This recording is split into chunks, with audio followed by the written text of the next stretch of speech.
quels sont les éléments constitutifs de la notion de transparence en droit extractif africain? Je suis le docteur Robinson Tchabmeni de l'Institut québécois des affaires internationales.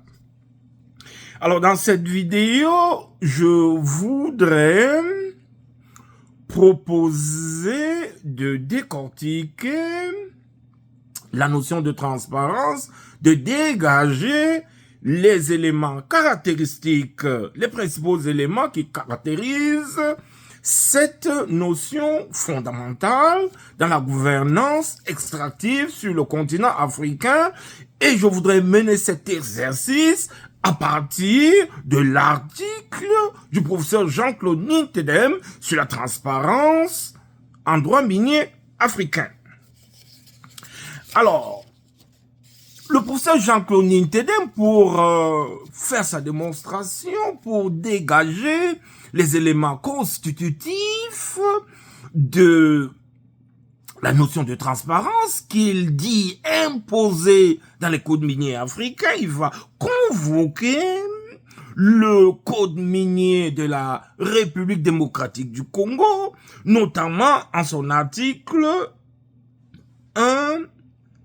154 bis. Alors, cet article va définir la notion de transparence comme suit. Ensemble de règles, mécanismes et pratiques rendant obligatoires les déclarations et les participations de la part de l'État et des entreprises extractives, en particulier celles de l'industrie minière, des revenus et paiements de tout genre, comprenant notamment les revenus des exploitations et des transactions minières, la publication des statistiques de production et de vente, la publication des contrats, la divulgation des propriétaires réels des actifs miniers et ainsi que les données sur l'allocation des ressources provenant du secteur minier. Elle s'entend également au respect des obligations de procédure d'acquisition et d'aliénation des droits miniers. Alors, de cette lecture, de l'analyse de cette disposition, voici la liste des principaux éléments qui caractérisent en droit minier congolais la notion de transparence. J'en donne la lecture. 1. La transparence renvoie aux déclarations et publications.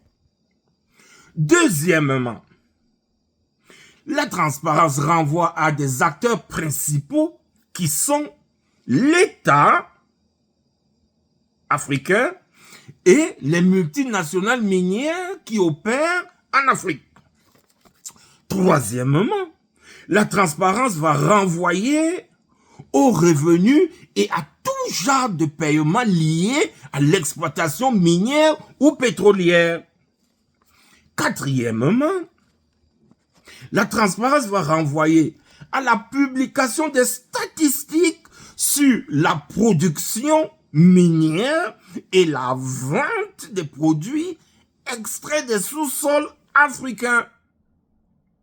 Cinquièmement, la transparence va renvoyer à la publication des contrats extractifs dans leur intégralité. Sixièmement, la transparence va renvoyer à la divulgation de l'identité des propriétaires réels des multinationales qui opèrent en Afrique, et nous y reviendrons dans une vidéo spéciale. Septièmement, la transparence va renvoyer à la publication des données sur l'allocation des ressources provenant du secteur minier, c'est-à-dire que comment est utilisé l'argent qui a été donné aux pays miniers africains par les multinationales. Huitièmement, la transparence va renvoyer au respect des procédures d'acquisition et des ventes des droits et titres miniers. Alors nous avons dégagé, à partir de la lecture de cet article, 8 éléments constitutifs ou caractéristiques de la notion de transparence en droit minier congolais. Donc en les analysant, il apparaît clairement que les pays miniers africains Et les multinationales qui exploitent les sous-sols africains doivent publier les revenus qu'ils donnent aux pays miniers du continent, issus de leur activité. Qu'en même temps, ces multinationales doivent produire les statistiques sur les quantités produites ou extraites des sous-sols africains, et de même que sur les ventes qu'elles vont réaliser dans les marchés internationaux. Les pays miniers africains doivent mettre en ligne, doivent publier, divulguer les contrats miniers dans leur intégralité. Et ils doivent tenir un registre pour révéler le nom des vrais propriétaires des entreprises minières qui opèrent en Afrique pour éviter le syndrome de l'évasion fiscale. Ils sont enfin tenus, ces États miniers africains, à respecter les procédures d'acquisition et de vente des titres miniers. Donc la transparence apparaît dans l'ensemble